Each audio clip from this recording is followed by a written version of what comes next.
everybody. Thank you guys so much for coming. We have a great panel in front of us.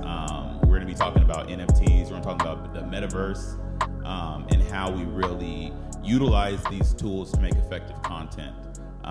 So my name is Adrian Rashad Driscoll. I'm an immersive media expert. Been doing this for a lot of years, and I've seen a lot of very good and bad immersive media, including good and bad NFTs. So we're going to kind of brush on that. But I want to introduce my panel, or let them introduce themselves, rather. We'll start with Guru.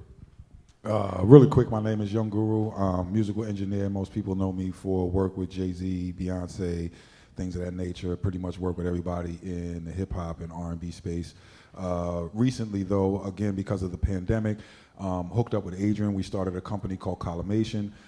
Dove headfirst into this space. Our company, Collimation, does a bit of everything. So I like to say that we're an experience builder. We build experiences. We do a little bit of VR, AR. We do 360 video, and we also do NFTs. We had a very successful one recently with Mixmaster Mike. So that's why I'm here. Hey, what's up? This is Ali Dawood. With Collimation, working as a 3D artist. I'm an architect, dancer, I love street culture. And so basically I'm now switching in the NFT world and doing most of the stuff, how I can bring the street culture into an NFT. And right now, most work I've been known as sneakerheads. If you've seen my sneakerheads, that's definitely me. So I'm trying to push the NFT to a next level. My name is Dauda Leonard. I'm the CEO of a company called CreateSafe. We build software products for artists and their teams to manage their businesses. We are currently building a wallet where anyone can buy crypto, sell NFTs, and essentially run a store off of the wallet. And this year, one of our clients, Grimes, had one of the most successful NFT art collections in the history of the ecosystem. What's up, y'all? My name is Latasha. I'm a singer, songwriter, rapper, producer, and just artist all over the place. I'm also the artist and community lead at Zora. So I pretty much help this NFT platform figure out how to bring more artists into the space, bring autonomy and sovereignty to the artists as well, and been really exciting. How you guys doing? My name is Stirs. I'm an artist, songwriter, and event producer, most notably known for Party in My Living Room. Started as a house party, pivoted to a digital series, doing a lot of development on the tech side with building an app around Party in My Living Room, creating NFTs, and a lot of choose your adventure and 3D world navigating features, that'll be available on there. Also working in the AR space with Kid Cudi and Ian Edelman for Encore, doing artist relations over there. So, I'm learning in every space. Hi, everybody. I'm Rahsan Boykin, and unlike everybody here, I'm not a creative. I'm actually a lawyer. I work at Google in AI and machine learning, but I'm also a blockchain attorney for them, and advisor in several NFT and crypto projects. So kind of the back end that supports everything that everybody's doing here. So I'm actually really excited to hear about all the projects people are doing to build on the platform. I think it's really inspiring to see all these new faces doing crazy things in this place that's straight wild west. Awesome. So first, I think we should really address one of the biggest things that me personally I see as an issue. Like NFTs, non-fungible tokens, they're often considered to be art pieces, even though they're digital assets. People are hanging this on the wall in their virtual metaverses. Why are there so few pieces that are really art pieces? You're seeing NFTs of socks, and it's like, I don't care about my own socks. Like, why do I care about your picture of a sock? So I would love to hear somebody speak on that, like why they think the market is so saturated with, non-artistic NFTs, and then how we can change that. I think I can give a history as to why and the time period that we're in right now. One of the beautiful things that happened with us just opening up to the internet is the power that we got. Me as someone who's been in the music business for long enough to understand when we didn't have that power, when my whole purpose was to make music, to chase down an A&R, to beg them to sign me to a slave deal, run to BET, MTV, and all these people beg them to play my video. You know, we sort of usurped all of that when we got the internet and we got this power. And that was a positive thing. The negative thing was now everyone has the power to do it. So all of the demos that we used to hear that were garbage, now you see them and you see videos for them and everyone can do it. So there are pluses and minuses with everything. You know, either we live in this world where it's controlled by gatekeepers, or we live in a world where everyone is their own television station, everyone is their own artist, and there's a lot of noise. So there's a new function that becomes important, which are called funnels, right? Which is to get people above the noise. How do you funnel the society to whatever it is that you're doing if everyone can do it? So I don't look at it as, you know, oh, well, there's bad ones and there's good ones. Of course, there's bad artists and there's good artists. There's paintings that I hate and paintings that I love. There's songs that I love. You know, I could go on and on. But the point being is that now that we have the power to put it up, you're going to see a lot of bad stuff. But the positive thing is that it allows the good stuff to really rise, and the people that are really talented and really stick out, you know, and that's, I think, is the key, that power is still there. So, you know, now everybody can be a Spike Lee. Everyone can make their movie while they're in college with just an iPhone if you really want to do it. So if you move that over to the NFT space, then of course there's going to be, you know, bad art, and for whatever reason, people are going to, you know, there's a guy who taped a banana to a wall and sold it for however much. You know what I mean? It's how you interpret the art. So it makes the people that consider themselves really good at it have to get better and to get themselves out. So a lot of times when I'm dealing with musicians, there are those that can out-rap, out-sing, out-produce a whole bunch of people, but they sit in their room and nobody hears about them. There's another part of the game that is like, get yourself in front of all the people, and that's the part that I think people miss. So it really, as an engineer, when we see a problem, we see, you know, a chance for us to make a solution to that problem. Right, so again, the solution is going to become funnels. It's going to become those places that are like your favorite radio station, where it's just like, yeah, right now at this point you could just listen to whatever you want in your car. But if a certain DJ has a taste and you come to love his taste, you're going to go back to them for music. What's new? What's hot? What's this? What's that? So those places are now you're going to see those pop up the same way that you had your favorite sneaker spots or your favorite clothing store. You're going to see your favorite NFT spot because you're going to like their taste. So yeah, I just want to add one thing is that, yeah, NFTs right now is still fresh and still new, and it's just not time to evolve, and it's get like to a time where it's have to be like still, because it's still new, no one knows where it's going to head. And I do agree, from an architecture, like when you build a building and you need to wait time till it's reached to full potential. At the beginning, you don't see what is that. Like you say, like what is that? Where's going to be there? And you just need some time, and eventually it's going to reach to a level that, as any art form, it's going to reach the peak, and everyone want to be in it. So that's why I would want to motivate a lot of people that NFT right now is because you don't see a lot of it from it. But it will be big someday, and will be like a really big part of our lives, you know, from a lot of aspects. I absolutely agree. So anybody else? Yeah, I also believe that NFTs are not just art. They could be anything, right? They could be a sock. They could be a physical car that you're selling to somebody through an NFT. You could do practically anything with NFTs at this point. So I also think it's a question of what art is, right? If we're also thinking about that, like, art can be expressed in so many different ways, and I think even our being is art at some capacity, right? So yeah, I think just exploring NFTs in that front is going to change the game, to see it as so many more things than just crypto art. It's all subjective, right? Exactly. Absolutely.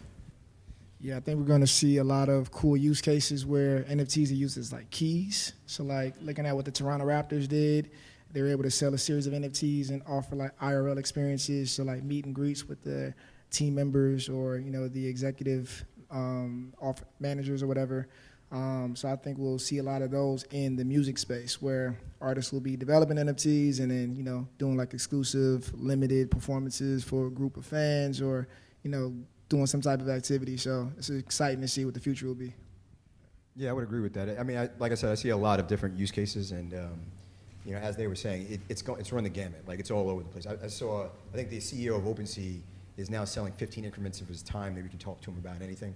Like, it totally makes sense. And then I don't even want to get into like the financial products and how they could use NFTs for like real estate or different whatever revenue streams that come. I mean, the unique aspect of NFT allows it to be very versatile. And like I said, I'm excited to see all the creative people on this panel, because they're going to have interesting use cases that people like I think like you could we wouldn't even anticipate. So I think the market will dictate what's good or what's bad, as they were saying, and eventually you're going to see the cream rise to the top. Sure. I love it. And as we talk about different use cases, I think this kind of leaks into the metaverse. Do what we did with the Rhapsody experience. I think it's a great opportunity for people who are in this space to realize you can do anything. This is all digital. Like before, like if you think of this conference, you have to build things, and there's trusses, and you have to do all these things, individually. Let's talk about the opportunity that a lot of people are missing in this space. It can be anything, art is subjective, but it's so much beyond that. I think the Rhapsody thing is a great example, and maybe Gu, you can speak a little bit more to that. Yeah, our Rhapsody experience was something that was dope for me, because we were trying out what we could possibly do and stretching the limits, but I think you need to explain it, like I like to explain it for the hood, and explain it for the people. So at the same time, we had this experience where you come in, you watch Rhapsody do a performance. We built out a sort of like a pseudo Brooklyn park, or just some environment that you had to get through train, right? And there's no way for you to walk into it. You had to take a train, and you had to walk up these stairs, and Rhapsody's performing. We had a screen, we're showing videos, but the interesting thing is that we tapped into Rhapsody and we said, okay, what are your favorite artists? What are you into? What do you want? She said, hey, I want a Brooklyn thing, and I want black artists on the wall, black art on the wall. So normally you would walk into that space and you'd be like, oh, this is cool. Who's the artist that did this? No, in our experience, you can literally click on that graffiti on the wall and purchase it. Right. So that's the thing that people are seeing now at the show, and this is a virtual show, people can actually buy the art. So it's like you're literally at the merch table, right, even while you're in the show, experiencing the show. So that sort of thing is incredible. And then two, I think just for the basic explanation, what draws people in is this thing of when you resell the NFT, the original person and the people that bought it still get money from it. That's the big thing. So it's just like if I'm, to the modern day Basquiat, and I write these little tags and no one knows about me, and a couple of people, come out here and they buy my tag for $5, and I'm talking about in an NFT world, when I become Basquiat, that $5 NFT now is worth whatever it is. So the way the art world used to work is just like, I paid $5, the artist got $5, they weren't blown up yet. So it's like now, you, regardless of where you are in your stature, you can always reap the benefit. And I think that's the biggest thing that we've seen, especially with artists. We saw a big example of an artist putting out an album, selling the NFTs for $1, right, making $1 million, which me in the music world, I sell Jay-Z albums. We don't make $1 million in a minute. Right. You understand what I'm saying? Right. So just to see that sort of thing, and the artist gets $1 million, but now the fans have something that when the value goes up, they can sell that NFT. They can trade it. They're now in the game. We're now getting them into crypto. They're deciding, do I want to keep my crypto? Do I want to change it into dollars, yen, pounds, whatever it is? Right. That's the beauty of where we are now with NFTs. Absolutely. Yeah, I totally agree with that. I also feel like for like the baseline artist who's just starting out or has been doing this for a long time, i.e. I've been making music for 8 years, and I had music videos on YouTube and did the whole shebang, Spotify, all that. And I've been doing it independently because I wanted to stay independent. That was like my mark. I was like, I'm going to stay independent as long as I can and figure this out. And then I got into NFTs like 6 months ago. And yesterday I sold a music video that came out 2 years ago for $30K. So that just tells you that there's something amazing happening here, where artists who had all this value but didn't know how to like just activate that value, right? NFTs is a place where they could start activating that value in a different way. Absolutely. And I also want to add, like, the space is growing, so also be on the lookout for the royalties and the royalty aspect, which I think is really, really exciting. They haven't gotten there yet with having consistent protocol across all the platforms. When they get there, and they will, that's another opportunity for artists to make money on work they would have done, years ago. Once you can implement a royalty system on top that goes directly to the artist, that's very exciting. Absolutely. Yeah, and especially authentication. That's the biggest part of NFT. Is for us to say about like when you buy a piece of cloth, if it's fake, no one knows like if it's fake, Right. But with NFT, you can actually show people and prove that that's an actual like a real piece from the creators. Can you go a little bit deeper into that, Ali? Because I think that's something that people need to really understand. Like when I was making music, I would have to watermark, right, all of the songs that I was sending out to people. Even if I was sending something to a magazine to get reviewed, I would talk over the album because the album had to be in a month before, because the magazine came out a month before the actual month that it was, right? So it's really 2 months. So I would have to talk over everything, and that's something that people don't really understand. So with the authentication that Ali's talking about, you sell an NFT, you can literally tell where someone is displaying that NFT across the world. So it's really giving you this ability to say, okay, if someone tries to sidestep you and sell this or show this or make money off of this without your knowledge, you have a digital record of whenever your thing is being, and I don't want to just use just art because we're saying it's beyond art, but whenever your NFT is being used, the authentication allows you to know when it's being used. Right. Well, could you maybe explain further, like what's the difference between if like I just wanted to go like download that MP3 or WAV file that you uploaded and put it up myself? Like what do you think is like the key feature that is making people like us go, well, that is authentic, versus me going and downloading it and being like, no, what I did isn't authentic? Like, what do you think the key feature makes that possible? Ownership. And that's exactly it. It's the ownership. It's the, there are a lot of, and I say a lot, but there are multiple NFT platforms popping up. There are a few that are very credible and reliable. We released the mic piece with Dan Lish, and Dan called me one morning. He's like, "Hey man, I just found my art, off the internet, minted as NFTs on this site," and it's like, it's quick now. It's quick to authenticate it. It's quick to get rid of. How do you get rid of 1,000 pairs of fake Jordans? You don't. Like, you don't. Like, they're out there, Well, I guess another part of what I'm saying is like there is like a moral principles aspect of it, right? Because what like the reality is like what could happen is like Guru did know about NFTs maybe, right? And I went and did that and then went and made $1 million like that. Now what happens is I still got that $1 million. No one can take that $1 million from me. But potentially the community that loves Guru would be like, oh no, we're not going to buy that ever again. And the perceived value of that, of what I uploaded would go down. Right. So it's like people deciding, hey, I'm not going to support that. I'm going to support this. Let's explain something real quick, and let's go to the basis. And this is great because people need to really understand this. When you say the value goes up and down, right? What NFTs really did for me was to explain very simply to my children, to people in the neighborhood, what money is. And if you understand how money goes up and down every day, and if you understand that money is an agreement between people, right, between governments, between whatever, that says that I can't carry around all my gold back in the day. So I went and got this little piece of paper from a bank that says this is how much gold I had in the bank, right? We went through a whole process to where our money's not backed up by gold anymore, but we understand now what money is. It's an agreed upon thing. This dollar is really a piece of paper.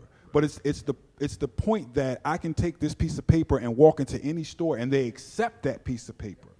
So it's the trust of what money actually is. And now we're starting to see crypto be accepted as, beyond just the black market. And let's be perfectly honest, it was a black market at first where it was just like, oh, I'm trading bombs and, like all of it. That's how it was introduced to me. Real, like, yeah, you could do. I'm being real. So it's about the value that people place to it. So if no one valued money, there'd be no value in it. So the value from the NFT and from crypto, all of it comes from the community and what people accept. So you'll start to see hotels that will accept crypto as a payment. You'll start to see all these payment systems that pop up. And I think or an NFT the same way they accept my miles, right? When I come in and I'm like Starwood, and I'm like, oh, I use Delta, they accept these miles. What are those miles? Absolutely. And I think I would love to hear because you know the legal back and forth about. That's what I was going to say. I also want to say, like, what you were saying is right. There's that community policing expert, but your legal rights don't end just because somebody minted a token, right? So, like, if someone copies your artwork, let's just take visual art, and they go on OpenSea and they start printing NFTs, start making money, you can stop them. Like, it's not, you just send a letter to OpenSea. And it's called a cease and desist letter. You can only stop. Like OpenSea can't display it, but the reality is like I can still go wallet to wallet and sell that NFT. So I'm not. Yeah, you could do it. You could do it. I understand what you're saying. You could do it, I guess, through the blockchain. But if like there's still enforcement mechanisms, and it's always a funny thing about the crypto community, right? Because the blockchain and because it's anonymous, I don't need to follow laws or regulation. I can get away with it. You can't. You think you can. You can try. But there's a whole bunch of people who can find you. So don't think that you can just go and just start stealing people's stuff, because that's not what you should be doing. But how does that policing work? Because I mean, the company you work with has a lot of money to do this policing. They don't even. I think that's what I'm trying. They're not even in the space. Yeah, and I think what I'm attempting to push and explain is like technically you can do these things, right? Like you can be completely anonymous. Like I can have a hardware wallet and be like absolutely off the radar doing total nefarious things. But the reality is that what like crypto Web3 is promoting and people are adopting is like it's like a moral compass now that they are adhering to. Yeah, that's what the crypto guys would say. Yes.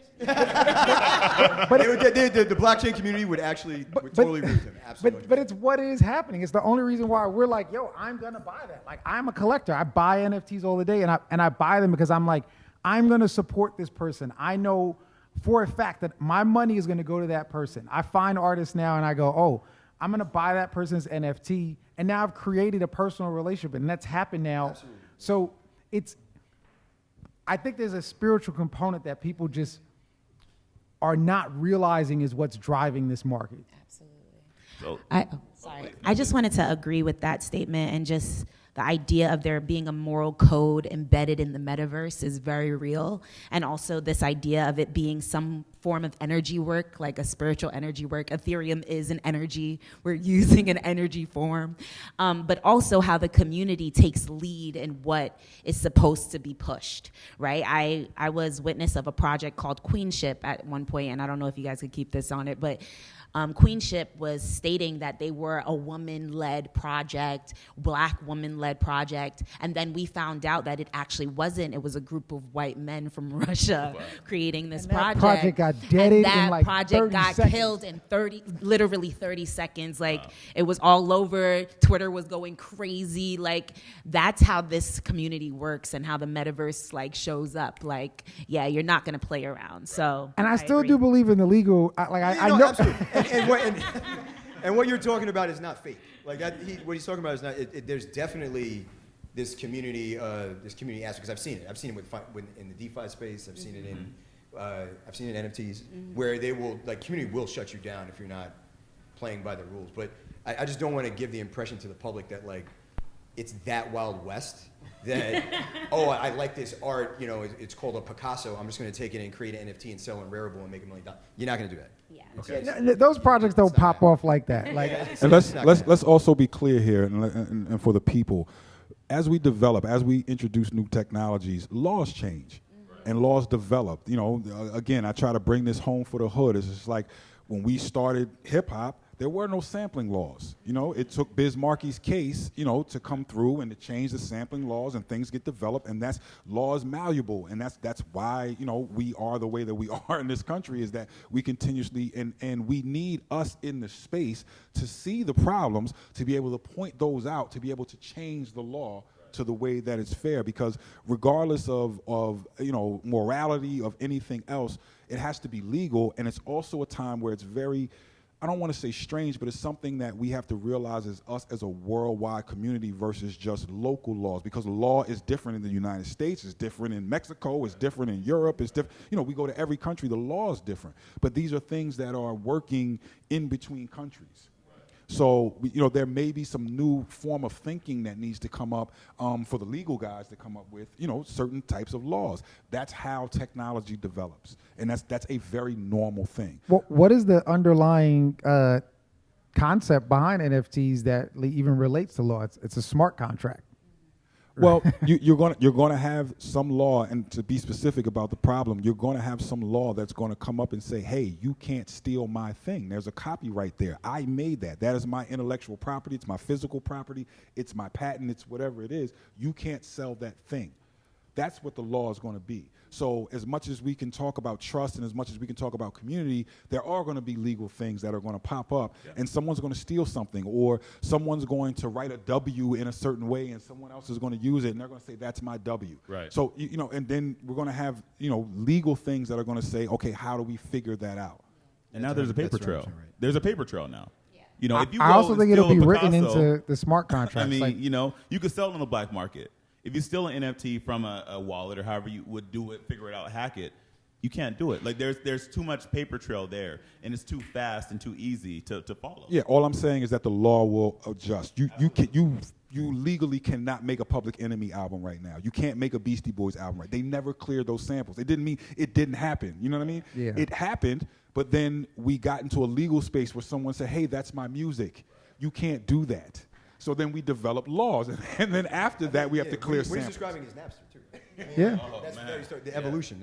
It's an evolution. So we're at the beginning, and like I said, I deal with the crypto community a lot, and they're very creative, like extremely creative. And I think the first level of policing is what you guys are talking about, which is that attitude and culture of supporting the community. That is real. Morality, it's 100% real. Right. But what you're talking about, which is the evolution of laws for as the market matures, that's also very real, and it happens. And as I was saying, it will exist in the smart contracts. Right now, Possibly, yeah. right now they're very Exactly. basic. That it only provides for it's like a file transfer rights. Right. IP rights currently do not exist in smart contracts, but that does not mean that people are not developing new smart contracts that will include IP, and then you will have easily enforceable IP scenarios. It's like anything else in culture, right? This is when people say, "Oh, I just got on this 6 months ago. I got on this a year ago." A lot of people just got on it because of what happened in the world. We were all sitting in the house for all of 2020.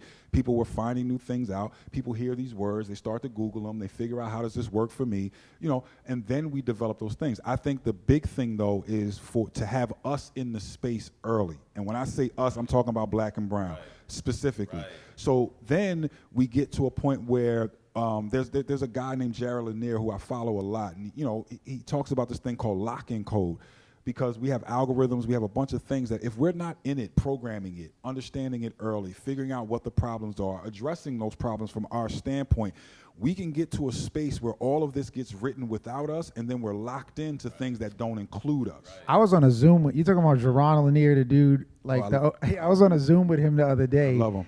And he actually he referred to artificial intelligence as the new railroad barons.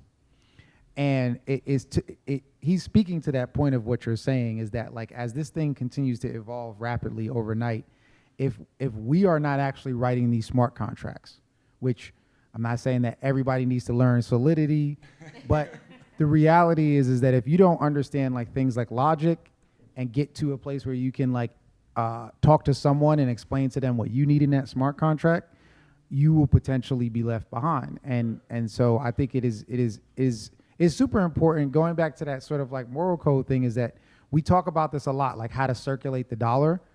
This technology actually is the thing to circulate the dollar. And other communities that don't look like us already know that, right? It's literally crypto and NFTs are the two things that you can use to circulate the dollar in any community. I want to echo that, by the way. What they're talking about is very real, is extremely real. We definitely need more minorities participating in the creation of the content that's being monetized, but also the back end stuff and the companies that are exploiting it, because we're not there as much as we should be. We just aren't. And again, it just makes me feel really good to see people like this who are actually in it. And we need more of this. Definitely need more. That's why I tell everybody, get a wallet address. It's very easy. We need to have millions of wallets. There needs to be millions of black wallets. and that is a perfect segue to the next question. How do we promote inclusion in this space? Because there's huge opportunity, as you said. Let's get millions of black wallets, but how else can we really promote inclusion? We're doing this. We're at Leimert. We're looking at other options, but how else can we really tell people, hey, look, here's a chance to get in a space that is it's the wild, wild west. It's undiscovered, you know? Like, how do we do that? One of the initiatives that I've been working with Zora is called Zoratopia. It's an onboarding process where I meet up with a bunch of homies on Wednesdays and I just onboard them onto it. I get them a wallet. I talk through how to upload their piece. I get them some ETH so they can mint their first piece. And they all go crazy. They're like, this is so easy and I did not know. And that's one way that we make sure that more of us are getting into the space, just making time. Another way that I've been working with a few companies is like making in real life events like tech to make sure that we're here talking about this, right? And doing exhibitions and, you know, exposing the art that's being out there. Because I think a lot of times we don't know how much art is out there, and all these incredible artists that I've met throughout the last 6 months have just changed my whole mindset of what art could be. And so just keeping an open mind and kind of being in the space and showing up is the start. Yeah, I think to your point, I think onboarding is probably like the most lowest hanging fruit thing that anybody can do. I was back home, I'm from New York, and I onboarded my parents and my sisters to just Coinbase, right? I was like that's because that's one of the ways in which you can start buying crypto to then get it into a wallet address where you can go and buy NFTs. But I did that just because there's like quizzes and surveys you can take on Coinbase just to learn about different cryptocurrencies and learn about the space. So it's like easy bite-sized content.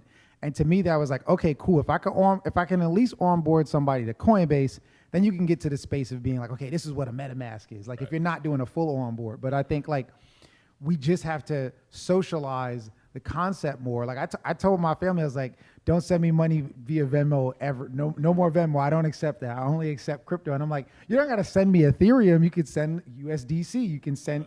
So it's like it's like teaching people a new language and just showing them where the free tools are. That part about language, that is the key. So it's not about people not understanding what it is that somebody's speaking in a different language and we use verbiage that people are not used to.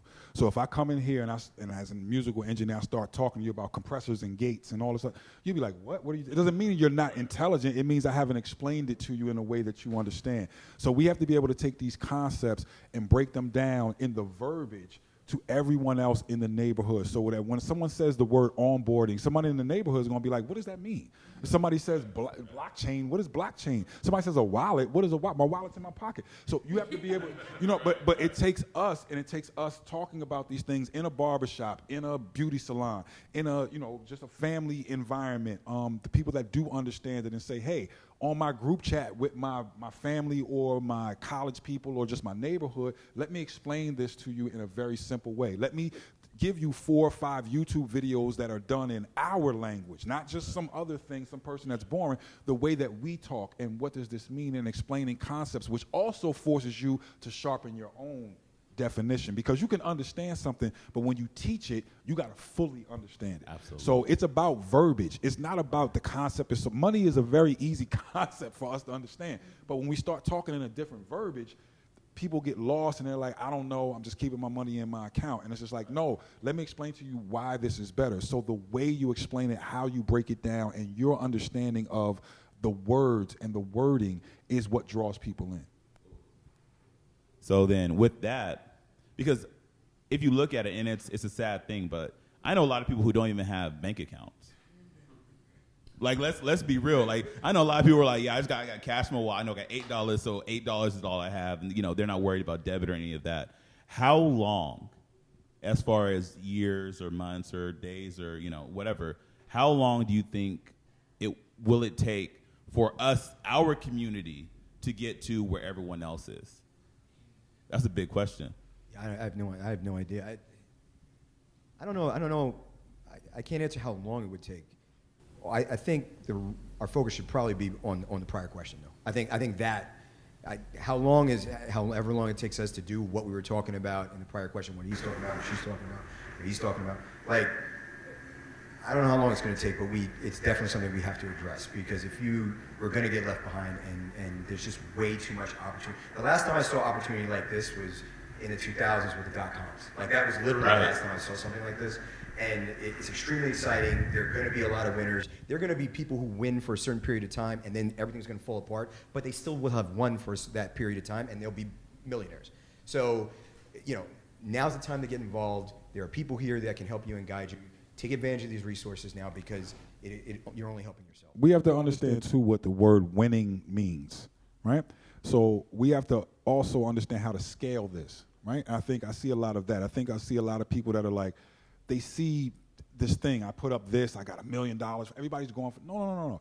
If my niece, who does art on her iPad, can make $100, $50, Yes. $25 from the thing she just did, and she only makes, and she's a high school student that makes an extra $5,000 a month from art that she did on. It doesn't have to be What if this is $1,000? Yeah, it could be $1,000. Serious. Well, listen, I know what it's like when you're 15 trying to figure out how to make money because you need money, and it's like I think we're too NFTs right now are too caught up, or the world of it is like in millions and billions of dollars, and it's like. Yeah, that's reserved for the people who generally already make millions and Banksy billions. is going to make $1 million if he puts up a thing. Like, No, I'm not saying you can't have it, but I'm saying for everyone to be striving just for that and not necessarily attempting to be like, one, how do I just get money in my pocket, like you said, going from like not having a bank to now having something that's the new bank. And then now having $100, $200, like that's teaching people how to earn value over time. If everybody's caught up in like, am I gonna make the $30,000 that you just made? Someone's gonna see that, and they're not gonna hear that you said. They're gonna tune out that you said I was doing this for 8 years. They're gonna be like, yo, I'm gonna make $30,000 tomorrow, and then they're not gonna do it because they didn't make the $30,000. I will say I do believe in quantum leaps. And I believe, I believe in the fact that we could really see miracles happen in this space. And I don't want to tell people, just think of $100, right? Like, I want to tell people, think of what you want. Like, every time I bring homies on, they're always like, what should I price my art for? I'm like, yo, price it for what you really want, straight up. Because there's a reason why you want that dollar. Like, right. We're just being specific. Yeah. And I want to let Thurs in here because we keep over talking. Sorry, but I wanted to say that what we don't want to create is what happened with the internet, right? So if you see, and this is another Jared Lanier thing, if you see us before in the music business, there was a couple of people that were like up at the top, but there was this huge middle class that like lived, survived. When I say middle class, they were making over $100,000 a year. They weren't millionaires. Yeah, but they're making good money. What we see now is we see this the peak that was in the middle has now become this curve now like this, to where there's only 10 people up here that are really, really doing it, and everybody else is way down here. So we don't want to see that sort of curve come in. We want to be able to make sure that there is a middle class, like that this is normal for the middle class people, for everyday people, for teachers, for firemen, for whoever. So that it's just not something that's like, oh, either I'm Banksy and I sell $1 million piece, or I'm nothing. There is a middle space. Yeah, I was just going to say, I love what you said about your parents, onboarding your parents, but I think it takes like influential artists to address it in music. Music is the fastest traveling news, so we have, Jay-Z or Travis Scott or, anybody of that stature that's making or having terms that are addressed in these songs. People are going to naturally be, inclined to search and figure out how they get involved. So I think it needs to be addressed in the music to be spread faster.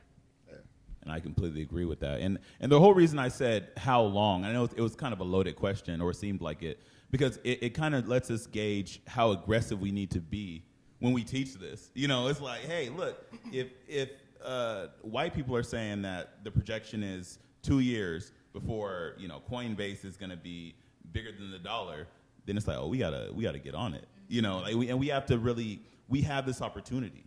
We have a lot of influence. I think music is the biggest influence because it influences everybody worldwide.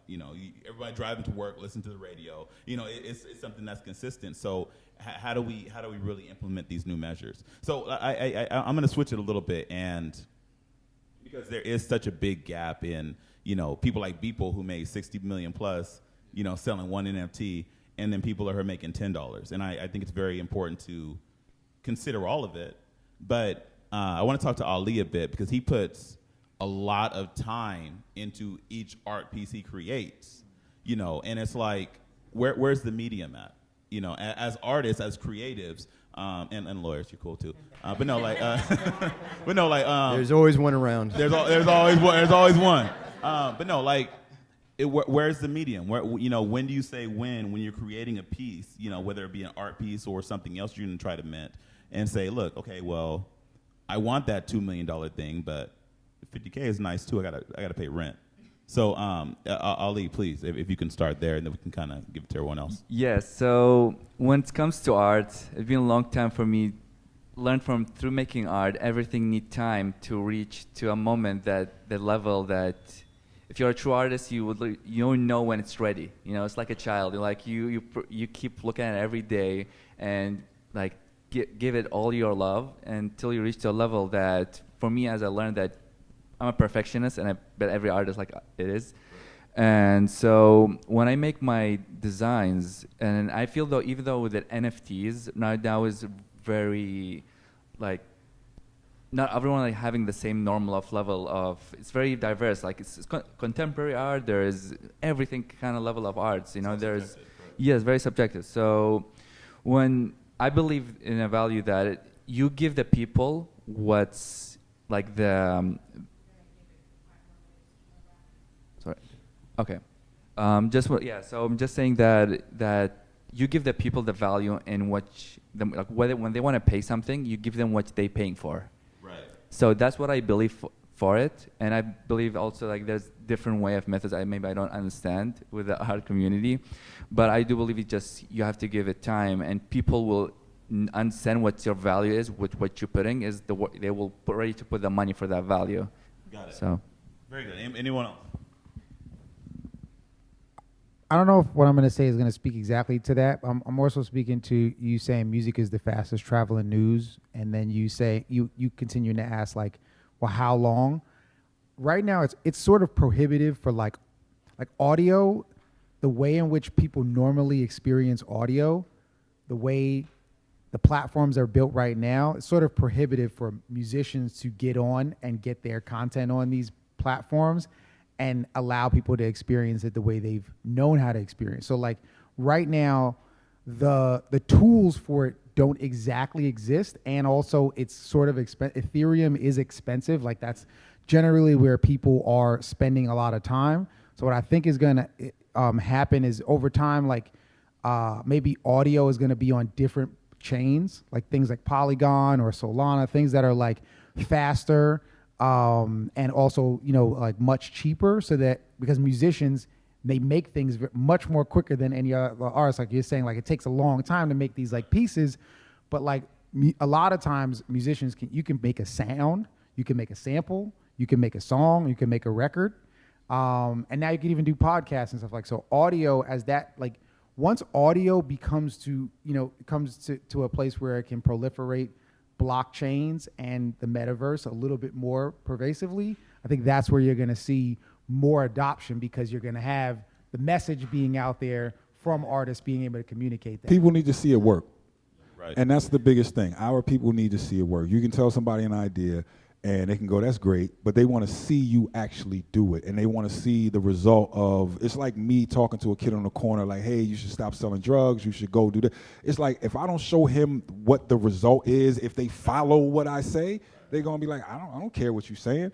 People have to see the result, number one, and then number two, I think the companies are going to be, if they're not, they have to be smart enough to start to break into sections, right, or departments, because when you speak about audio, that's a really interesting thing for us, just because that's my world. So I go all the way from the basic idea of someone created a song and they put it up as an NFT, all the way to people who are now sound designers who sell kicks and snares and, just basic sound design. Illmind has been making a lot of money, selling sounds forever. Then he makes an NFT because he already has a name as a sound designer, and it goes off. But he's also doing it inside of a room where you have to put on the Oculus or get on your laptop to even be be in that room. So he's combining all the things together. So that's what I see happening in the future. But the short answer is that people have to see the result. They have to see somebody do it first and then go, okay, I'm gonna do that. Yeah, and I think you're pretty much cracking on what will be the solution, for visibility across those platforms, like people creating or I guess investing time in figuring out how to get their music through something like a Polygon, or even creating their own platform that serves their audience, because visibility across Apple and Spotify is limiting for somebody from the ground up. So if you're able to crack something like that, I feel like there's going to be a lot of people that are able to spread knowledge and music. Shamelessly plugging the wallet that we've built that allows you to record. Can you break down what a wallet is just for our cameras? So a wallet is essentially it's a public address and a private address. So it's both. So it's where my money is located, or where my NFTs are located. And so I'm able to take that wallet address and essentially use a product like a MetaMask or any other, like you would call it like a wallet DApp, that allows me to connect that to a site like OpenSea and then make a purchase. And what is happening essentially is it's looking at my private key and saying, oh, you have this much money, and because you are the only person that has this password to it, you can spend the money in that. No one else can, because you're the only person that has that passcode. And so it allows you to hold NFTs and different cryptocurrency tokens. And each blockchain has their own type of wallet address. And you can use what is known as like a software wallet, which is like on your phone or on the computer. Coinbase, or you can use a hardware wallet, which is like a device that never goes online, and essentially it holds that secret password so you don't have to remember it, and allows you to sign these transactions without it ever going online, so you can avoid being hacked. So this is just because this is so good. I'm sorry, just because it's so good. I just want to give a last thought in not just NFTs, but new media in general for our people. Like how important it is for you to go out and discover it. Me personally, XR Space, I got opportunities to sit in rooms with CEOs of the biggest companies in the world. I'm talking to Tim Cook. I'm in rooms with like the biggest companies in the world I'm talking to, and it's because I found an alternate way. You got to get past the gatekeepers. There's so many people who are gonna say, nope, don't talk to my boss. And it makes them feel strong, or it makes them feel like they're doing the right thing, and it's gonna stop your opportunity.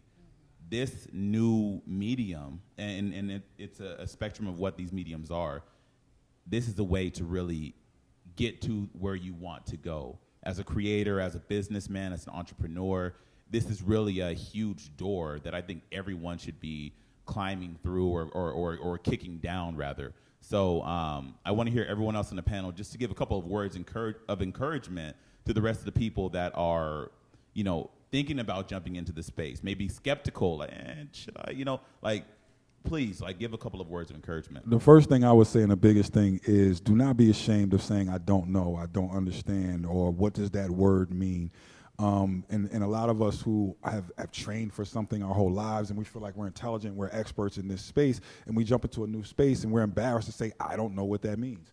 So, immediately when you and I got together, my thing was drilling you. I was just like, what does this mean? I don't know what any of this means. To explain to me what this means. So my advice would be, drop your ego just a little bit, and if you run across a word that you don't understand, look it up, Google it, make somebody explain it to you until you understand it. Definitely agree with that. And for me, it's like technology. Technology gonna evolve. NFT is gonna evolve with it. We don't know what's the limit of the technology, and if you start early with that, you don't know what's waiting for you next. So I definitely encourage people. You're not gonna lose anything. You're actually gonna win a lot when you're jumping on this thing. Absolutely. Google and YouTube is your friend. Oh my God. There is a box located on both of them where you can type in any type of question you can think of, sometimes I even put it to the test and just say all kinds of questions because I'm just like, maybe Google hasn't gotten any information on this, but I'm Google gonna has all the information. True. Sometimes they might not have heard of my question, but I just think it's the easiest way to learn something because if, like you said, if you feel that maybe you have a lot of fear for maybe expressing yourself to someone to say, hey, I don't know. Well, Google is not going to judge you. And that's the easiest way, I think, that's where I learn a lot, because I'm always in that search box. Yeah, I will say Twitter also is your other best friend.